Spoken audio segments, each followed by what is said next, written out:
Konkurenca e pandershme është një ndër shqetësimet kryesore për tregtarët e tregut të shumicës në Vlorë, por edhe për vetë drejtuesit e kësaj shaje të rëndësishme.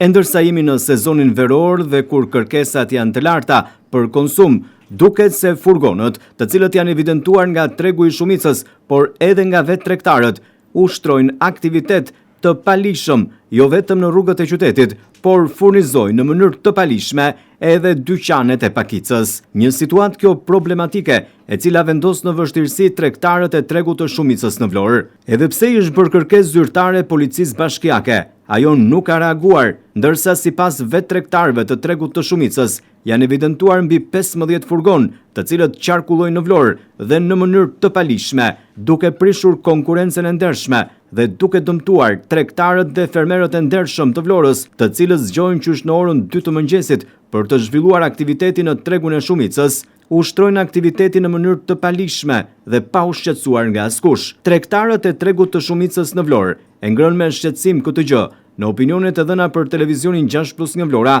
gjatë kësaj të shtune. Ata thonë se po dëmtohen nga konkurenca e pandershme. Pastër mirë, po nuk ka punë. Nuk ka punë. Shërbimi shumë të mira janë, shumë të mira. Po s'ka punë. Pra tregu po kushtet të mira. Po.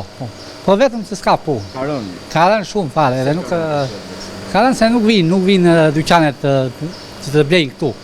Kjo është problemi. Po kush i furnizon dyqanet?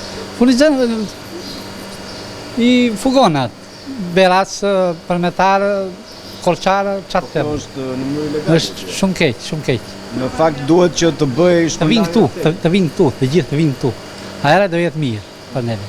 Duhet që tregtarët dhe fermerët të vinë Këtu. Po. Çmimet si janë? Çmimet mirë janë, po qatë. Pra malli këtu ruhet dhe në ambientin frigorifer. Ruhet. Ka shumë frigorifera, që ruhet. Shumë mirë malli. E ndërsa paguajnë taksat dhe janë me licencë, tregtarët e tregut të shumicës në Vlorë, të cilët janë të rregullt dhe kanë magazinat e tyre pranë këtij tregu, po dëmtohen nga konkurenca e pandershme. Policia bashkiake nuk duhet të flerë gjumë, ashtu sikundër ka bërë deri më tani, por të bëjë detyrën duke luftuar konkurencën e pandershme, pasi në mes të ditës me diell dhe në hundën e policëve bashkiak ushtrohet aktiviteti palishëm i tregtimit të frutave dhe perimeve nga furgon, jo vetëm në rrugët e qytetit, por këta të fundit furnizojnë edhe dyqanet e pakicës, duke sjellë kështu një shqetësim mjaft të madh për tregtarët e rregullt të tregut të shumicës, të cilët paguajnë rregullisht taksat. Ata denoncojnë këtë situatë, ndërsa kërkojnë marrjen e masave, ndërsa thonë se janë mbi 15 furgon që qarkullojnë në rrugët e qytetit pa licencë, duke ushtruar një aktivitet në të zezë.